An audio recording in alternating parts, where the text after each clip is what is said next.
Hey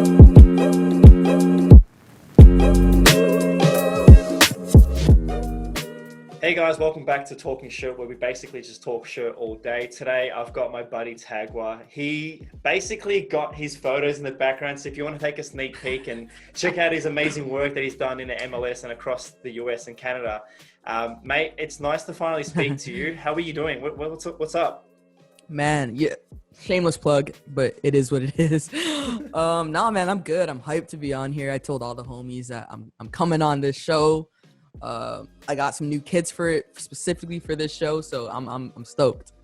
No, that's good. And I think you gave me a little bit of a sneak peek for the kids, so I'm really keen to see that.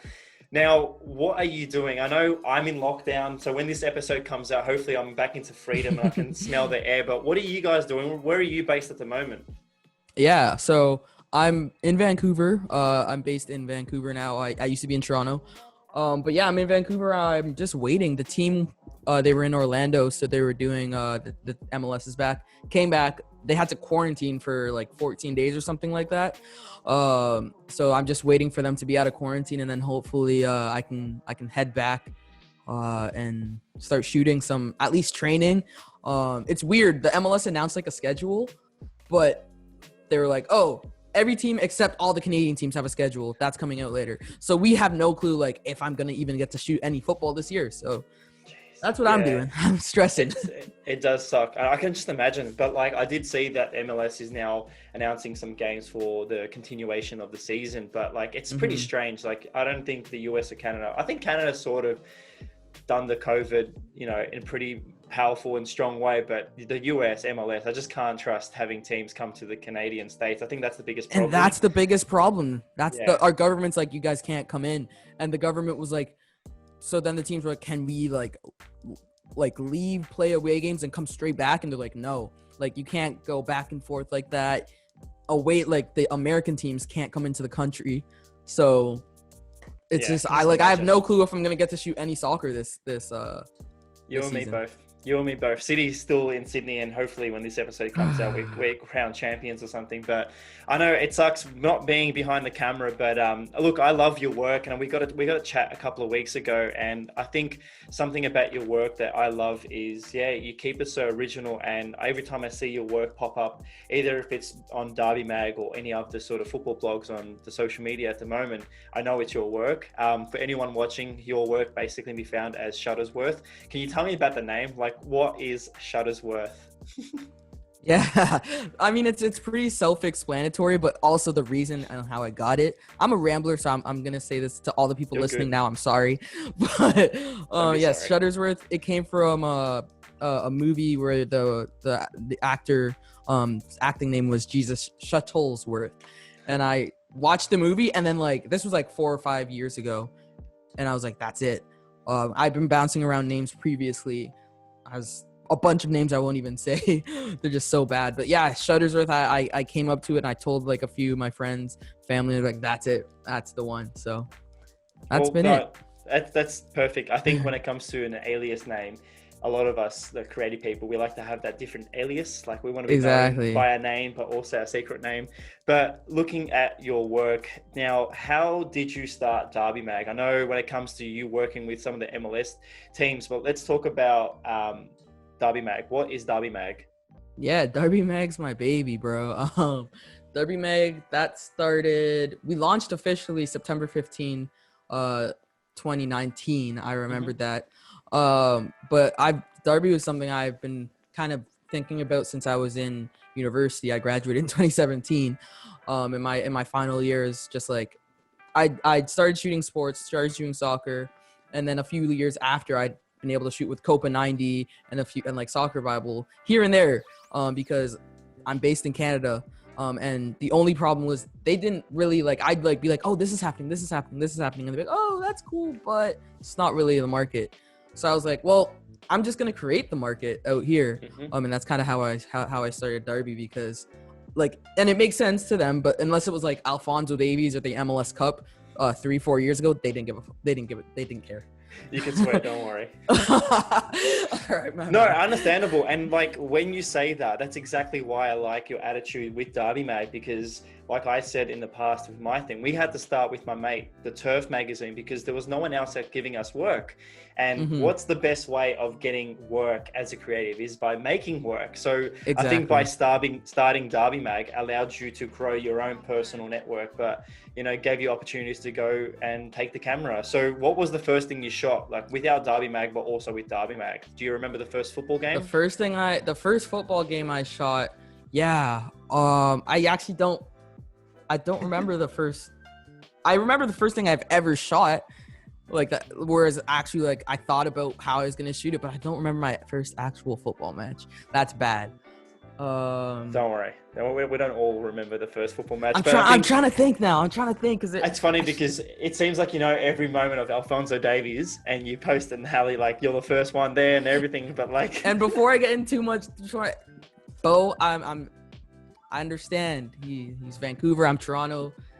He's a Canadian though, so Bo is my homie. He's gonna be at me in this. He's not an Alphonso Davies fan. He only liked them once he got big. Nah, bro, but it is what it is. There's many other Canadians out there. Not many people know. Jonathan David out there doing bits. Wasn't the goalkeeper? Bloody hell! Wasn't he Canadian based and then decided to play for Bosnia? He played for Chelsea as well. That sounds about right. That sounds. There's a lot of. Tomori from Chelsea. Tomori from Chelsea. Oh, yeah. He could be Canadian if he wants to, but he's another one. He's got England. Any players in the US national team that you want to claim as well? Nah. I'm good. We good. Team Canada's good. You already know. We got Liam Fraser. We got Noble. We got Oso. We got all the men. Then we don't. America can have theirs. I love him. I got love for him. But the best thing about Derby Mag is that you get to be influenced and work alongside the MLS. So I've seen a lot of amazing talent, and I've spoken to a lot of them, and now including yourself.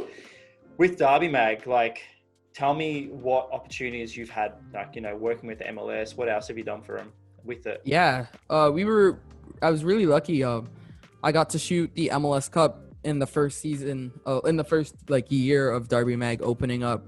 But what I'm most proud about is like the Canadian content that we've kind of been able to cover, like the Canada specific stuff. So we've been able to cover a lot of the CPL games. We got coverage from the finals of the CPL. And just like we were at the awards ceremony, like the CPL gave us an invitation to it, which is like so crazy to me because it's like this league is giving something that I created like a media like pass. And it was kind of cool because like I created it for that reason, to be able to go and document it, because soccer in Canada isn't cool per se. It's becoming cool the more that like people like LeBron James and Drake pretend to support teams, but a lot of people my age and a little bit younger don't really know about it and don't really care. So being able to get that media pass to the award show, cover it, and then have my homies see that and they're like, oh, that happened here, this is a Canadian league, that was kind of a cool thing. Now, being based in Canada, do you feel like you're so far away from the world? Because 100%. Being Australian, like we're so far away from any market. So now when it comes to you as a creative, do you feel like being based in Canada, you are maybe 5 steps behind everyone else? Or do you feel like with the MLS, at least you have the opportunity? Yeah, no, definitely. Especially being in Canada, I feel a little bit behind. I've been in the game for 5 years and I've never shot a European club. That feels, Yeah, like they don't come to Canada. They don't play Toronto. They haven't played Vancouver. I can't speak much about why they don't come to Vancouver. Can't really speak much about Toronto either, but like they don't come here. So it's like there's just certain things that like it kind of sucks waiting for these players to come to MLS. And it's the good thing now is from when I started to like now, it's not a retirement league. So when we have guys like Blaise Matuidi coming to Inter Miami, who still could have went to another top flight team, that's kind of exciting to me. But it would still be nice to be able to like shoot like a Everton game, Everton, please come to Toronto, please come to Vancouver.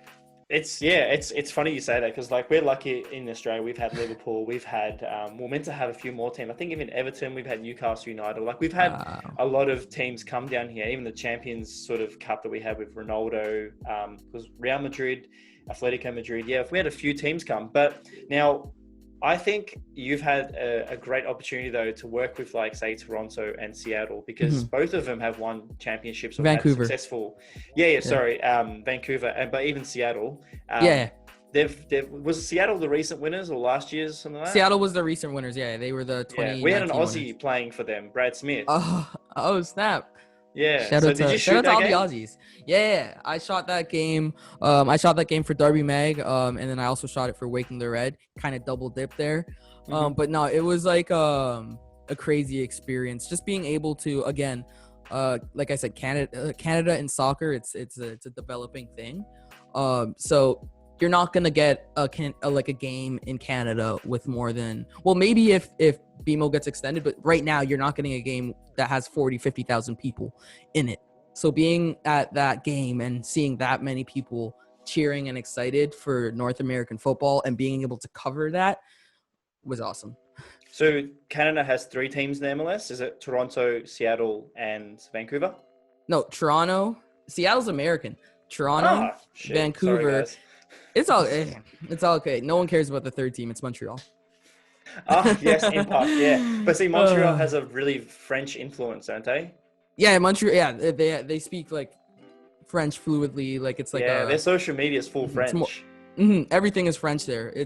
I'm pretty sure French is like the first language that they speak there. Because one of our former players at Melbourne City, the team I work with, they signed there recently, Harry Novillo, and I was looking at his social media and I was like, why are they speaking French? What's happening here? But I realized, But I'm looking at your image here. One of my favorite posts you've done, I think it was 2017, was it Sebastian Giovinco and the celebration shot with Toronto at BMO Field? You can. Yeah. I think you can see it. Oh, yeah.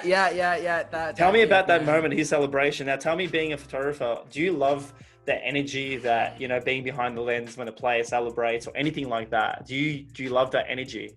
Yeah, bro, I am a child. I'm 25, but I have like I don't know, body control. I don't know what it is of a 10-year-old. Like when I get excited, I can't control it. And that's one of my biggest faults as a shooter. But that luckily it's one of those moments where he scored and I just was like, all right, I got to get it. And I was just tracking. And he does like the same celebration. And it's funny, he's a small guy, but he's able to like make himself cover so much space. It looks really cool. But he does the same thing and he just runs and he just like finishes like that every time. And I just was able to track the entire thing. It was sad when he left MLS. Yeah, it was sad, but he was also like, it goes to kind of what we were talking about before, where like I'm happy in a sense that he left when he did and went to a different league to retire. Yeah. Because he still had maybe a year or two left in the tank, but he went for the money, and it's just, for me, my biggest thing right now with North American football is I don't want it to be looked at as a retirement league. Of course not. So I was gutted. Don't get me wrong. I was messaging my boy Mitch. Super sad, super upset, expletives, lots of that. But then I was like, all right, it's all right. He's getting up there. Let's try and get a younger DP, which they did. Toronto FC got Pozuelo, so kind of all worked out. No, I think when you say the whole retirement league, it is sucky when people classify a league where players go and just finish off their careers. But I love it, as a photographer, you get to, photograph these moments. Like I wasn't fortunate enough because Del Piero retired before I could start in the A-League, so I would have loved to have photographed, or even Emil Heskey, when he played for Newcastle down here. Like I never got to shoot a game, but I was really like fortunate to see players like Corrin, Houlihan, all these like Premier League players, like mid-level players that were coming down here and retiring. But like even at City, like I had a moment with David Villa, but before he went to New York City, we've had, Aaron Moy now playing in the Premier League with Brighton. So like, I think behind the lens, you get to sort of love these moments, no matter if they're retiring or not. Exactly. Yeah. No. The best moment. That is true. I won't be upset that I got to shoot Rooney or Bastion or any of those guys. Don't get me wrong. Shooting Rooney would have been a dream. Man, and with that Everton connection, bro, it was crazy. Yes. The only thing that sucked is like I've gotten to shoot him. I've been able to, grammar, I don't know, but I've been able to shoot him. I think like 3 or 4 times. No, not 3 or 4. 2 or 3 times. Not one single photo that I'm like absolutely proud of. And I'm like, that was like him and Nani are 2 of the players that have been in the league that I really wanted to get a banger of, and I have yet to get a banger of any of them. Either of them. Of course, man. And that's the hardest part about shooting games. Sometimes you get so anticipated about shooting a certain moment and then nothing happens. The game's pretty boring, stale, and you go home thinking, well, that was not worth every second of my day. But I think I'm looking at your Instagram while we speak. There's been a lot. I just think the way you edit images as well speaks truly of how artistic and respectful you are to your work. Whether it's color or black and white treatment, like no matter if it's even, I think you've shot some basketball as well. I'm just trying to see what team this is. Canada basketball. Was it the national team? Yeah, no, I've shot New York Knicks. Yeah, no, I was lucky enough to shoot some NBA as well. So yeah, NBA. I've also shot national. I just love shooting. Talk about it. Let's go deep into that. No, man. Like honestly, basketball was my first love. I'm not even gonna sit out here and be like, oh, I've been a fan since the 90s of football. Well, I was born in 95, but since like the early 2000s. Thank you. You heard that? You know who you are. Someone keeps calling me an old man. But anyways, sports has always been something that I've been passionate about. So being able to like shoot the Toronto Raptors, a team that I like legitimately grew up idolizing.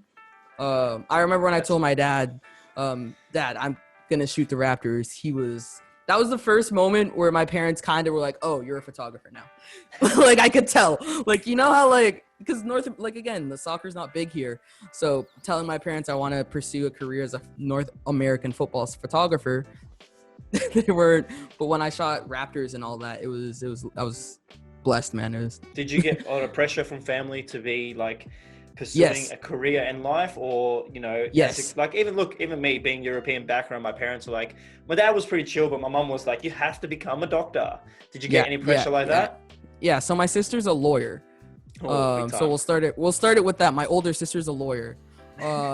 So I went to school for journalism.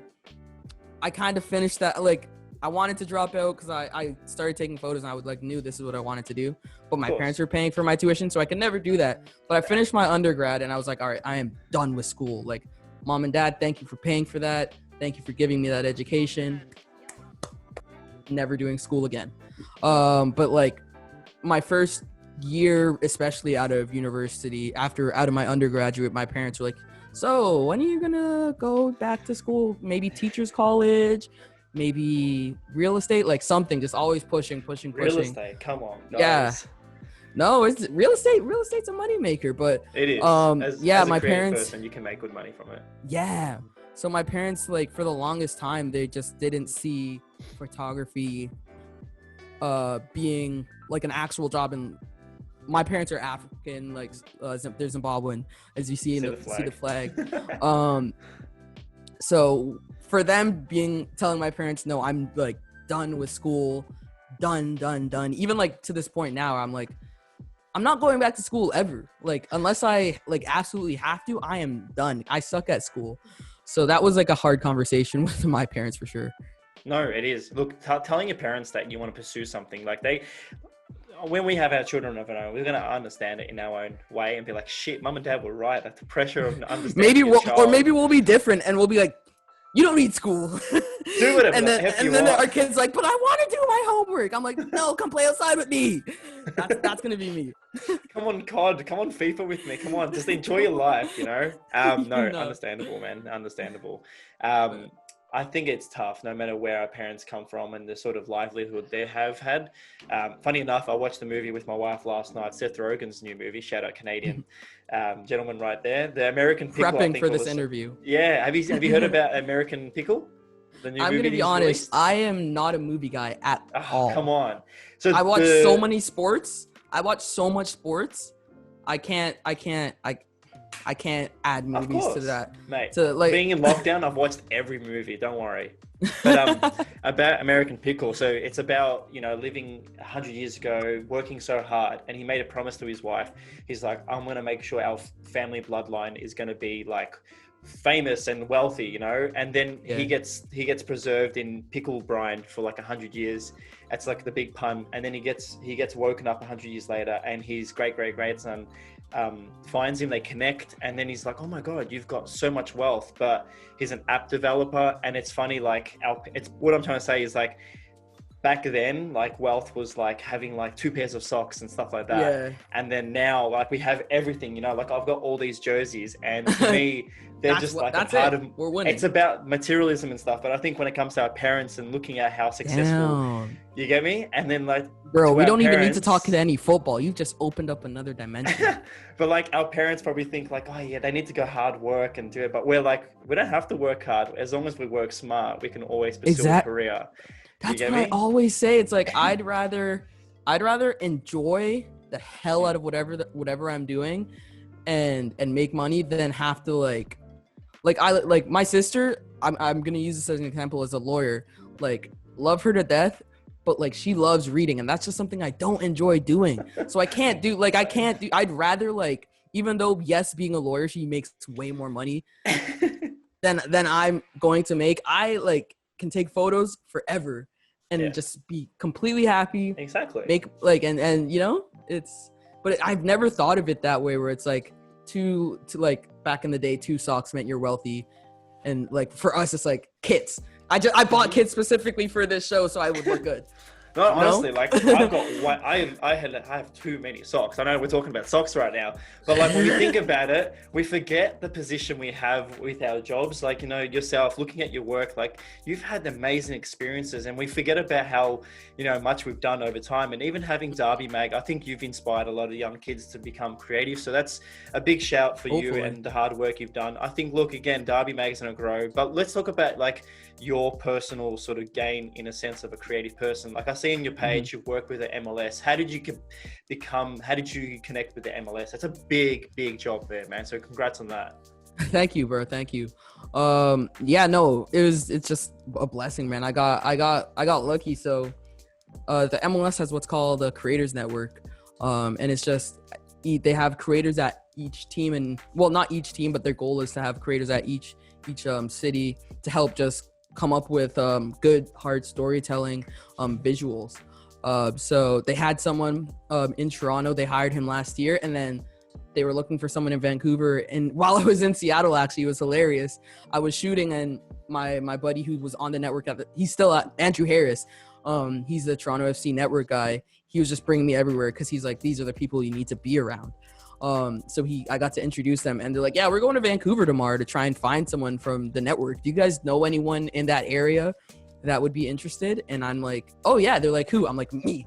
They're like, wait, aren't you from Toronto? I'm like, yeah, but like, this is, like you said, a dream job of mine. Yeah. So it was just like a bunch of luck, like just blessings and all that. I can't say anything else more. It's just been lovely, and how I got here, I'm just can't be happier.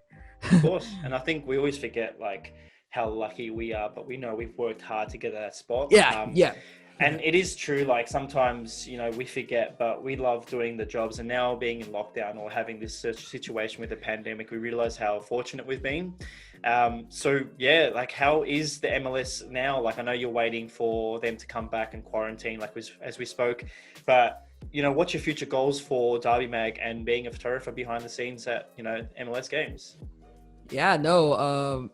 Right now the they're just finishing up the MLS is back tournament, and then hopefully they've announced that the season has started, with the caveat that Canadian teams don't have any scheduled games yet, because Canada and America, like our Canadian government, won't let the American teams come in back and forth like that. Unless the Americans. Bro, they gotta figure out how to handle little Miss, not even Big Roni. Miss Corona, however you would like to call them. But yeah, no. The goal for me is just to hopefully, once soccer's back, keep creating, keep storytelling, keep putting on for the sport through Derby, telling stories with the Whitecaps. Sorry, all that. Oh, sorry. I'm recording my wife. Sorry, 2 seconds. 2 seconds, mate. Sorry. It's all good.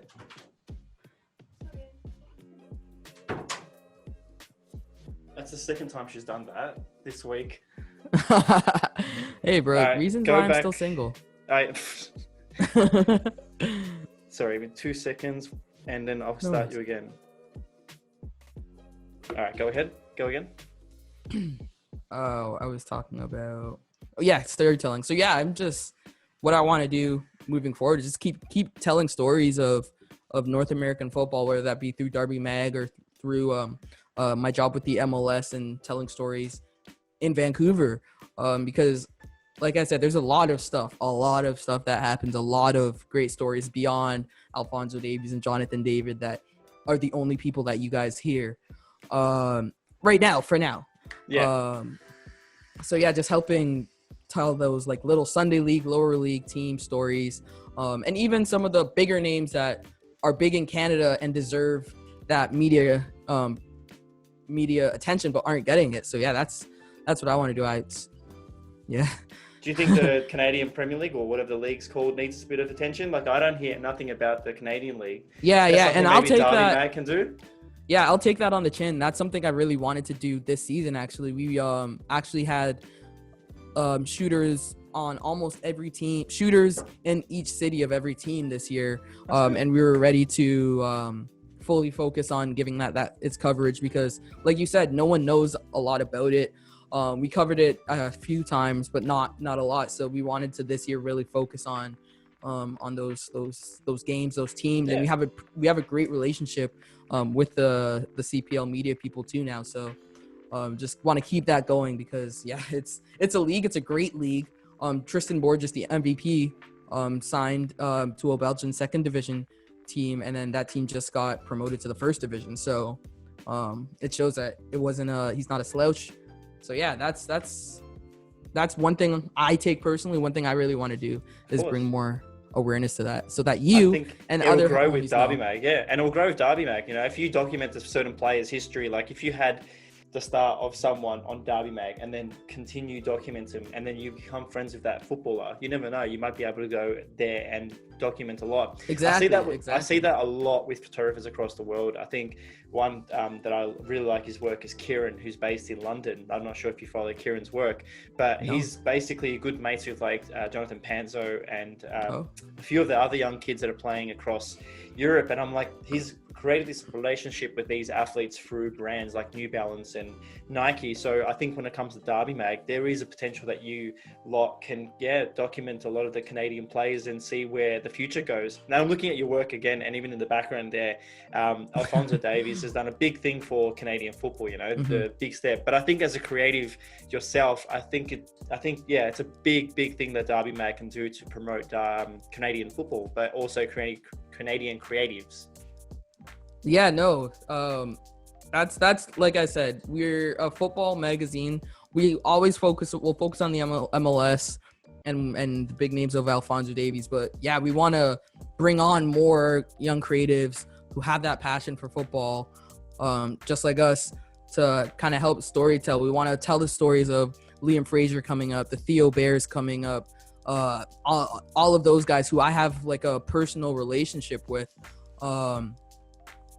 So it's just gonna be it's exciting. Like Derby Mag, every time we're working on the first issue too. So a lot of Canadian print. So a lot of Canadian content will be in there.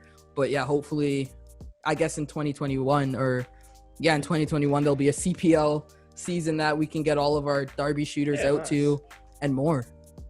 Yeah, look, I'm definitely going to buy one of those. I love collecting football magazines. And I think, like I said, Derby Mag's come alongside with the football culture. And that's something in Australia we need to realise, and we're trying to grow as well, the culture of Australian football.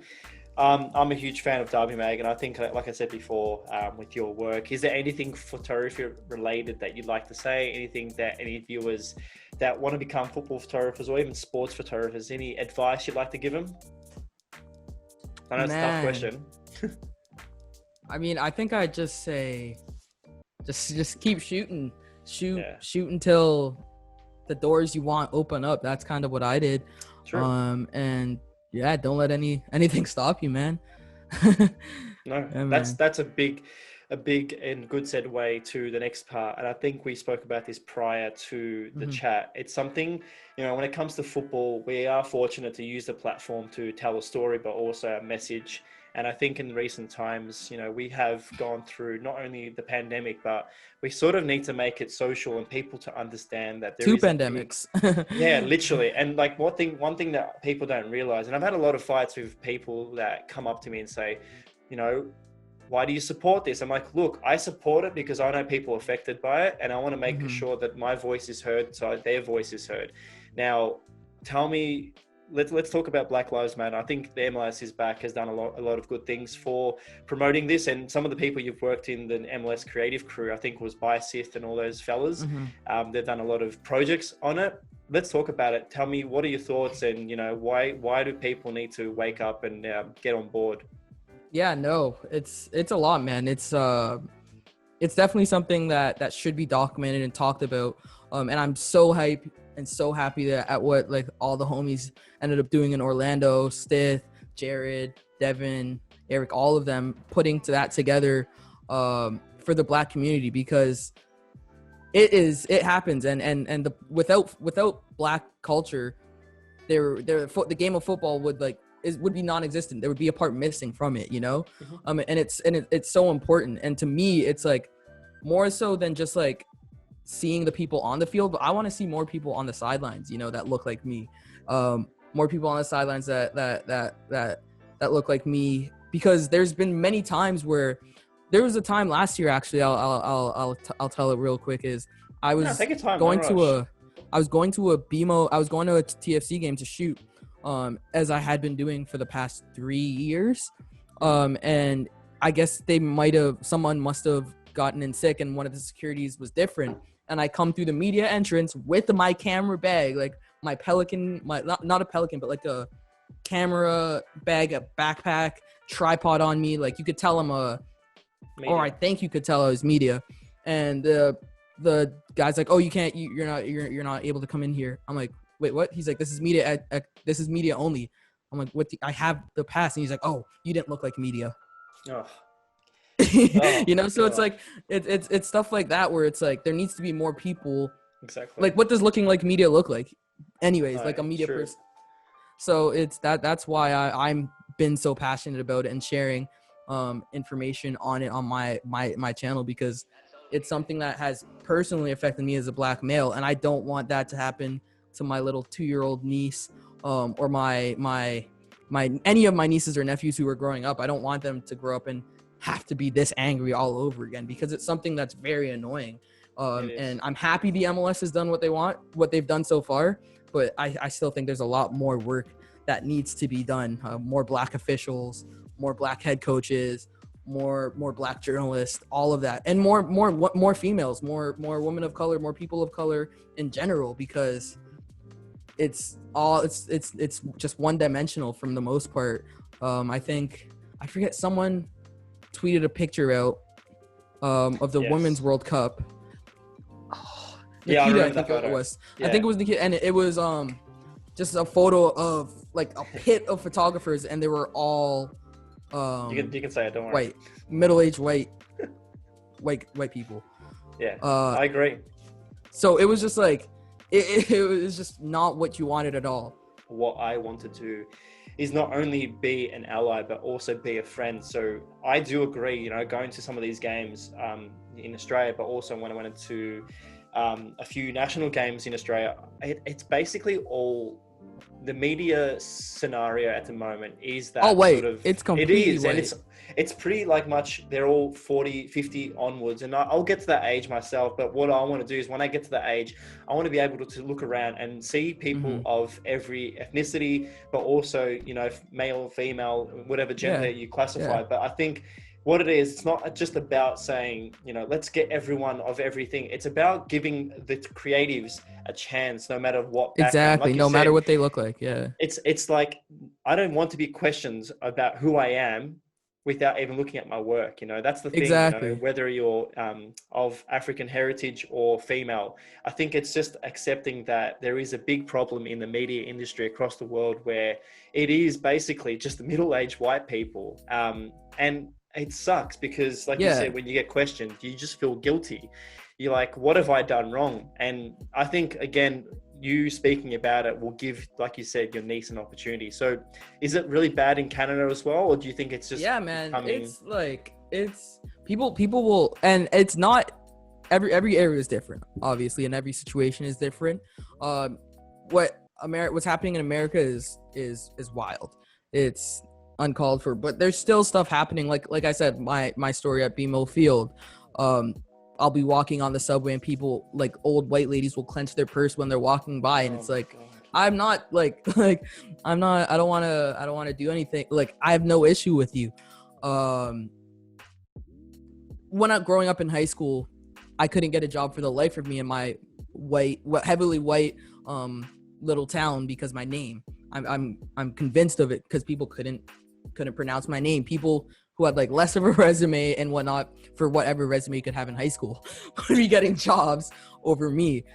So it's here. It's prevalent. It's something that needs to be addressed because I want my little niece to grow up and be able to be like, oh, I don't have to be the athlete. I can be on the sidelines reporting. Or I don't want to be the athlete. I want to be the team doctor, you know? Because right now, when growing up as a black person, as a black kid, you look on TV and all you see is yourself as the athlete or the rapper. And that's something I want to change. And that's why I created Darby Mag. A lot of the people that we have on board are folks of color. We don't have any women on the team right now, but we're trying to make sure that we still give them that coverage as well, the NWSL and the Canadian Women's National Team, because we know how important that is. It's true. And that what you just said then sort of gave me another perspective on it. It's like looking at the TV and thinking of like, it's not only two positions I can have, the rapper or the athlete. Like there's more to it. Like, yeah, there's more to it. You basically get categorized. You're like, okay, you can only be a rapper. You can only be some sort of, athlete because of your ethnicity and background. Because when you think about it, like it's already categorized, and you don't want to be categorized. You want to be able to do anything you want in life. Yeah. And even in our TV, in our TV, like the shows I can remember, like the black kid, he was always athletic. He was never a nerd. He was never coming from affluent households or both parents, so it's like the small stuff like that, it needs to change. And I know like this is football shirts and whatnot, but like it has to, like I would be doing a disservice if I didn't talk about this. No, it's true. And this is like, this channel came about because I want to hear everyone's voice, and with this opportunity I want to be able to portray positivity but also a message to everyone watching. So mate, speak as highly as you want and anything you want about, because it's about talking, sure, but it is about talking about everything that matters about it, because if we don't speak about it, it will never be spoken about. Exactly. And we got to use our platforms for good, Of course. I think, look, there's change happening, and a lot of people say it's going to take time. But that's not the thing. We don't want it to take time. We wanted to make it, a part of us now. To know that, it's like the time for listening and learning is over. That's bullshit. The time for listening and learning is over. Educating people to realize that a lot of people, and it's disgusting to see what I've seen on the internet, just the amount of the videos I've watched and how ignorant and just yesterday I watched a video of 3 black teens being held at gunpoint by police officers, and like people on the side of the road were saying it's the people across the street you need to be arresting. Like 10 people were yelling. The restaurant owner had to come out, say, I own this restaurant. The people that we called 911 are across the street. They had their guns, they had semi-autos on 3 teens because they came, they saw this is where they got the call, they saw 3 black people. So it's got to change, and people have to understand that doesn't happen to 3 white men. That doesn't, like, you can walk by a police officer and never have fear for your life ever. I've not felt that way once in my like adolescent years, as an adult, I haven't seen a cop once and been like, oh, I don't have to get uptight, and that's one thing I don't think people really understand. And I had this conversation with somebody before where he was like, does it really happen in Canada? And I'm like, yes, dude. It does. It's like the simplest thing where I genuinely get uncomfortable when police are around, which But even if you go to the UK, even if you go to New York or LA, if you come to Australia, Mhm. it's going to happen because it's become like a thing in not only in the force, and that's the biggest problem at the moment is the corruption in power. And Mhm. when you walk past, no matter what police force and no matter what part of the country, it's still that fear of this force taking the wrong turn and judging you straight away without even asking who you are or knowing who you are. It's by the first look and they think straight away you're a danger or a threat to the society, but you're like, I've done nothing. All I want to do is live my life and work Exactly. hard and do what you're doing. But that's the biggest thing I think that is needing a change, is like, it's not just America, it's across the world. And that's why we're really fortunate with the internet at the moment to talk about it. But when you say an athlete getting judged straight away, it still happens in like Russia this year when Yeah. that what's that player that signed from Roma over to Spartak and I he mean, was they're playing. doing monkey chants to Lukaku this year. Yeah, exactly. Like To Lukaku, and, Romelu Lukaku. Like, oh man, it still baffles, like it still confuses me, like how some of these players have like the Serie A anti-racism ad was racist. They used it like, so it there's so much that needs to be said. But yeah, no, it's just moments like this we have to talk about it, and or else there's not going to be any change. Look, when we talk about African influenced players, like athletes, professional athletes, like you think about them. Goal celebrations without black people would be boring. I'm sorry. Goal celebrations without black athletes in any sport would be boring. NHL has 100%. has decent ones where they do like the glove incorporation, but that like Lingard and Pogba in circa 2018 or 2017, they're post goal celebrations every time. There's certain elements that to the game of football make it so beautiful would not be there without us. No, I agree. And what I wanted to say, I think Montreal Impact's coach at the moment, Thierry Henry, doing that 8-minute salute. I think, again, when you think about it, let's just say this. Think about 5 amazing pro athletes in football history that have African blood in them, yeah?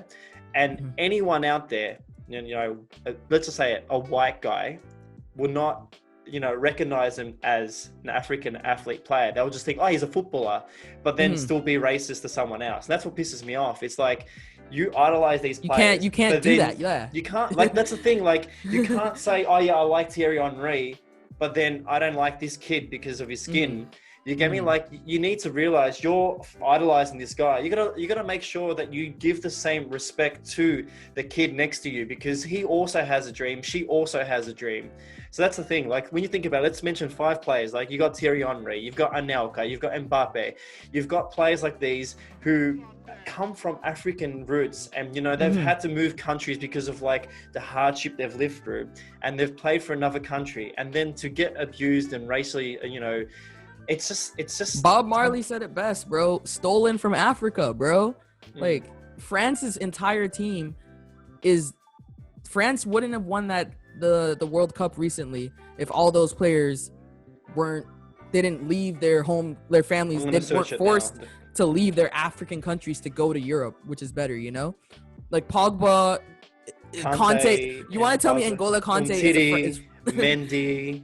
We've got Zuma, Sissoko, Lima, and I can't pronounce this, Nzonzi, Kone, like Mandanda. Like, there's so many. That see what I mean? Like, that entire, like, not entire, but a good chunk of that team without that African culture. And what about that South African team? I watched the Anelka documentary last night on Netflix. I haven't watched that yet. I'm waiting. You got to watch it. But when we look at the squad there, 2010 was 2010 South Africa. Yeah, it was. Let's 2010 was South Africa. That's when I started watching football. Funny enough. Oh wow. That was when I got hooked, because I'm Zimbabwean and South Africa is right beside it. And it's just the vuvuzelas, bro. They got me. Those like, vuvuzelas. I think that's one thing people need to change, is that you can't just idolize something and be like, yeah, that's like, but you got to show the respect to the young kid on the block who wants to work hard. Like, yeah, maybe he has an ambition to be a doctor, a lawyer, anything like that. Yeah, you never know. You can't just say, oh, he's going to be a rapper or something. So look, I think speak about it. Is there anything else you want to give a quick, mention about or talk about regarding this matter? Just go. Just if anyone ever has any questions or anything, any young people of color. It was actually cool. I was doing a shoot when I went back to Toronto for a little bit recently, and I shot an athlete, a younger athlete, and Olivia Smith, a young Canadian promising athlete, and she was like, "Oh yeah, I really, really love photography." And in my mind, I'm like, selfishly, I'm like, stay away from the camera. I texted my homie and I'm like, I'm gonna make Olivia Smith a photographer and take her away from Canada women's soccer, which was a joke. She Canada soccer needs you, but it's like at the same time she should be able to know that like she doesn't have to just be this athlete, she can be more than that. And that's the idea. I told her, I'm like, if you ever want to like learn or have any questions about photography, hit me up, because before then I'm sure she had never seen a black photographer at any of her games, let alone a black photographer that's kind of I look 14, but a young black photographer, so it's like anytime I tell like my little cousins, I'm like, do whatever you guys want to do. If you want to sing, practice, sing. Don't let your like I obviously tell them like school's important and all of that, because it's very important, but it's also like, if you want to be a singer, don't let that dream die. If you want to be a writer, don't let that dream die, because it starts with being able to hear that they can do it. So if someone here can hear that, like, you don't have to be that athlete, you don't have to be that rapper, you don't have to be that drug dealer that modern media portrays you as. Like, I'm gonna be yelling it until I can't yell anymore. No, good. And literally, you brought something up. I think Raheem Sterling and Kyle Walker mentioned it the other day. Raheem posted something on his story saying that he said, what was that? I don't have it exactly here, but the media had portrayed it in a different way. He said that he'll never touch a gun because of his father's, involvement, or I think when he was younger, and then the media said that he'll never touch a gun again. They added the word again, like as if he actually touched the gun, but he never has touched it because of what he's lived through. And the media in the UK and across the world, that's the thing, like they portray this bad message, and I think that's what they need to change. They would not make that mistake with Kevin De Bruyne. I guarantee you that. No, definitely not. Never would they. And say. if they would, Puma would be making an apology. Man City would be making an apology. That news outlet would be making an apology. Everybody would make that apology. But no, it's 100%. I think brands, manufacturing, all these companies need to not only just do it now, but they need to continue doing the support over. Yeah, exactly. Because you gotta keep pushing it. If it's 2021, September 2021, okay, next year, and we don't see the message continuing on, that a lot of these brands have just done it for publicity stunts, and we hope that it doesn't happen. But here's the thing. I'm gonna hold you to it, bro, because black folks, myself and Stith, we haven't stopped posting about it, but we need to see mans like you, more of you guys, white folks who have a big following. You love football, you love the game of football. I would love to see you repost some more of the stuff that we're reposting so people can see it, Of course, because that's how it needs to stop. And I'm not just outing you. I everybody. Because that's how it needs to go, because inevitably the media will find something, the elections, whatever, to silence it. But we have platforms where people will always see us. So if we can once a day post something about what's going on, it's never going to die. There's always going to be petitions. There's always going to be stuff. It's up to us, I think. Because media, and I went to school for journalism. Like I went to school 4 years of learning how to ask a damn question. That's what journalism school is. So I know it's new cells, blood cells, election cells. That's gonna overtake eventually. But we have to, like, black folks, we're going, but we need you guys to keep going. We need people with a platform, even people without a platform. Talk about it at Thanksgiving, that's where it really changes. When you have these conversations at Christmas or Kwanzaa or whatever holidays where you have lots of family over. That's when. Funny, I That's don't when. have That's when. Thanksgiving, but definitely we'll talk Yeah, about it. I said Thanksgiving and it was just like a blank. So I was like, okay, Christmas. Sorry if you do not celebrate Christmas. No, it's all good, man. I apologize. That was just like the first. But yeah, it's where you have family. That's where change really does happen. Where we talk to, because even I'm Black, but I have family members that are like, I don't get why you guys are out and about. This is just the way things have been, and that's not the like. No. That's the way changing. things have been, but it needs to change, you know? Yeah. Like I've had old heads straight up be like, sorry, some old heads, a lot of old heads get it, but there are some people that you need to have those conversations with beyond social media because they're not going to say anything. Your uncles just simply won't. No, exactly. And I think one voice can add to two can add to four. And then as the voice grows, it's a massive... Quick math. It is. It literally spreads to the point where, you know, a voice can become heard and you need more allies, you need more people saying the same thing. And please hold me to it. I would love to be there to share on whatever account, whatever social account I have between now and next couple of years. Like I want to be able to help. I think one of my favorite, I think he's part of Derby Mag as well, AK Activated. Yeah, that's my boy. He always shares something and he keeps me informed. So every time I look at his post, I'm like, this is exactly what I need to, you know, be a part of in a sense that I can help talk about. And I think recently we spoke about a few issues happening over in Africa at the moment. There was something happening, I think, in Ethiopia. And he mentioned it to me. He educated me about it and I didn't know about it. So this is the thing, like we all need to be friends in a sense that we can discuss and talk about, let's talk about change. And when it comes to old heads, that's the biggest problem is that the last generation, the generation before that, they just lived with the problems and they tried. There was like one or two. And those and you one can't or two blame them people, at the same time. because they're scared to make a change. Yeah. But now it's the time to make a change because the ones we remember that made a change, they are famous for what they did. You know, they're famous for that. But now it's not about becoming famous. It's about becoming a group of people to make a change for next generation. You know, whether if you're a young African background athlete or, you know, educated or young, and no matter what scenario, whatever educational system you're part of, either you're white, female, male, we all have to be a team because there's a lot of opinions. We all have to be a team to talk about it. You know, like I speak with my parents about, you know, reducing your waste, you know, try your best to minimize what you do with your life. You know, do you really need those material items? Do you really need to travel that much? Unless they're football kids. No, of course. And like, but when it comes to like, there's a lot of No, I know what you're saying. I know what you're saying. It's like, I'm saying there's a lot of matters out there. And then when I plastic water bottles, my parents always use plastic water bottles. That's another thing about the old heads. They make their change, you know? Yeah. And I say that. And then as soon as I look over, I have one here, but I didn't, it came with the pizza that I bought, but like, I haven't opened it.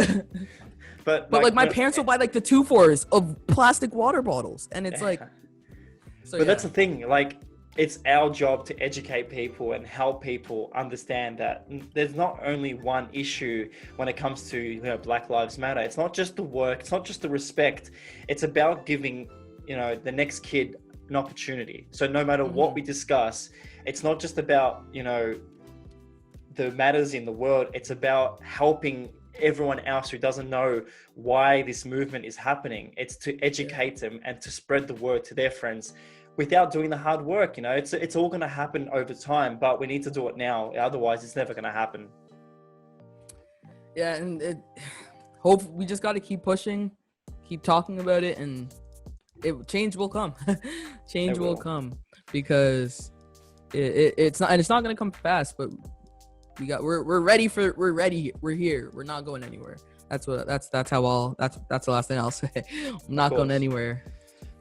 No, look, and I think when it comes to Derby Mag and your photography in general, you have now the opportunity to speak in a way of giving opportunities to other people. So that's a big thing for Derby Mag, to be able to recognize that you're giving opportunities to young kids and older, you know, generations out there to see that what you're doing is giving everyone an opportunity, because your voice and your opinion helps the next person behind you. Now, before we go into the last sort of subject, that's basically talking shirt, is there anything else you want to shout out in football, non-football related, anything, last messages? Not really, man. Nah, just shout out to you, really, bro. Like what you're doing, it's not going unnoticed, bro. So keep pushing the envelope. I think You're inspiring me. I told you before, I was like, I've been itching and thinking about it, and I've recorded a few YouTube videos, and every time I look at your stuff, I'm like, man, I gotta do it. I should just do it. So just keep this up, because every video you post will inspire not only me, but like somebody else. Who knows? There might be a 10-year-old that watches this, and they'll set it up, you know? So I agree. keep pushing, bro. That's what I got. My biggest like YouTube inspirations is KSI. You know, when I grew up watching his videos, like maybe at the start of his career he wasn't as he is now, like creative wise, but his opportunities and how hard he worked to get where he is, that's what I really respected. So, you know, shout out to all the YouTube creators, but also photographers and creatives out there pushing boundaries, because yeah, without them there wouldn't be next generation's creatives, you know. All right. We'd all be playing Sudoku, which I guess is cool, but it's not for me. The last time I played an arcade game, like little thing, was probably Monopoly with my brother, and yeah, let's just say. Oh, bro, I will give you a work in Monopoly, bro. I will make the entire family hate me. I do not care. I do not care. Let's talk some shirts. Let's talk shirt. So I'm not wearing a kit today, but I'm wearing the Alessandro Di Monti's little tip top that he has, Poi Boy. It's like a Italian thing where it's like, you know, just relax. But I have no kits on me, but you've got an amazing Everton kit on you. Tell me about that, and tell me about the other kits you have. Yeah, no, I have this kit.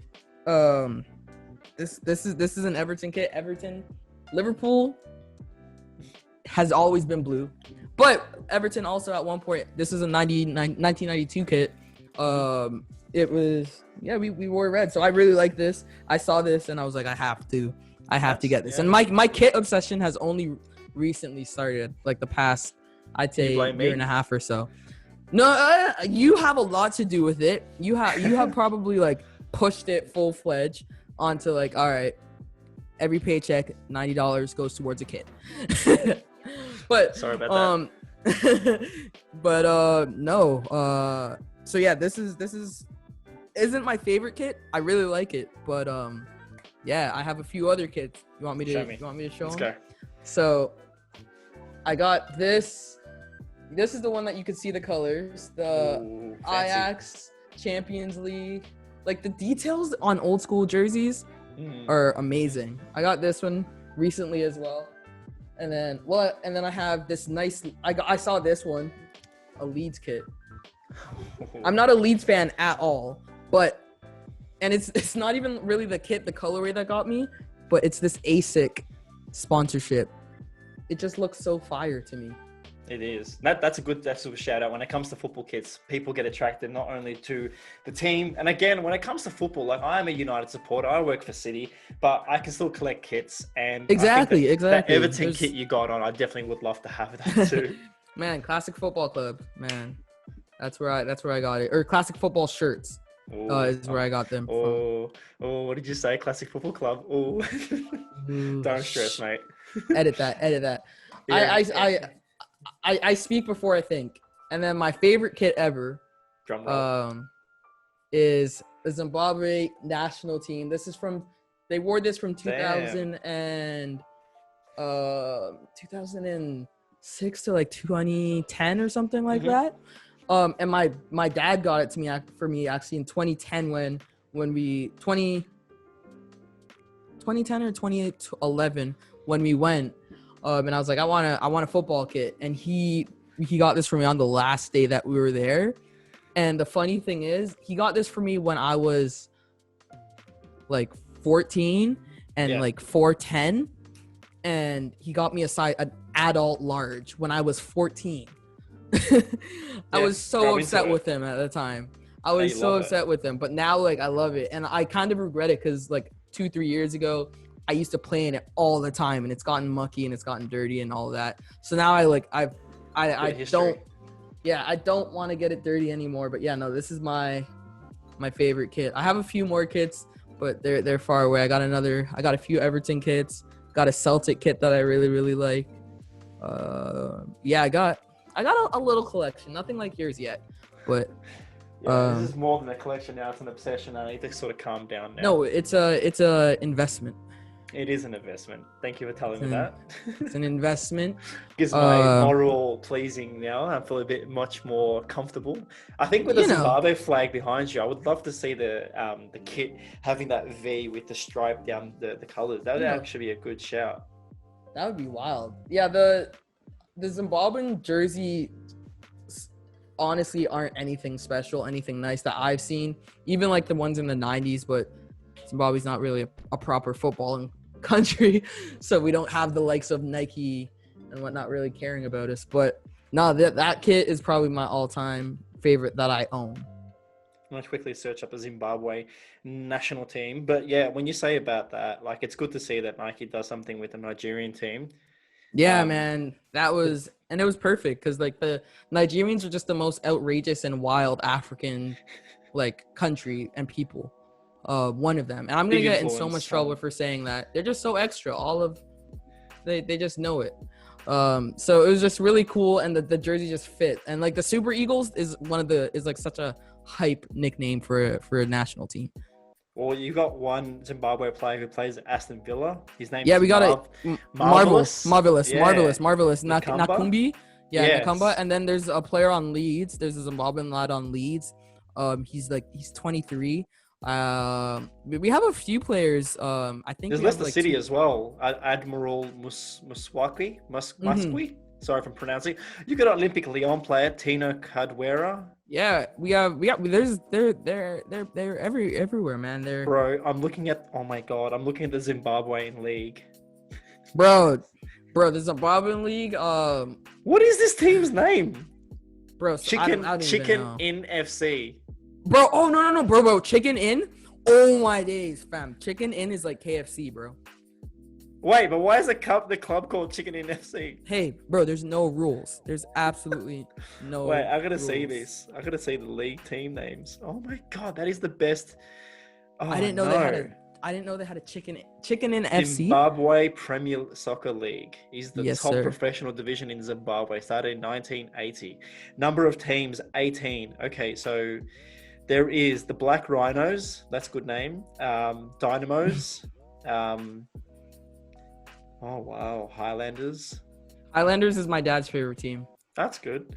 Yeah, Tel Highlanders One is a FC. big club. There seem like there are a lot of. If sponsors anyone from Highlanders is watching this, hit me up. I just want to get my dad a Highlanders kit, but I can't Oh, find them definitely. anywhere online. Look, I'm gonna set that goal. We need to get a Zimbabwean league. Kit. Yeah, FC Platinum won the league last year. South African Premier League is actually pretty wavy.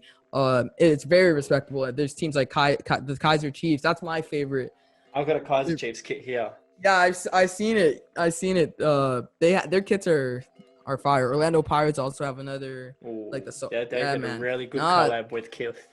The South African Football League. South Africa's just wavy, but the South African Football League is really, really good.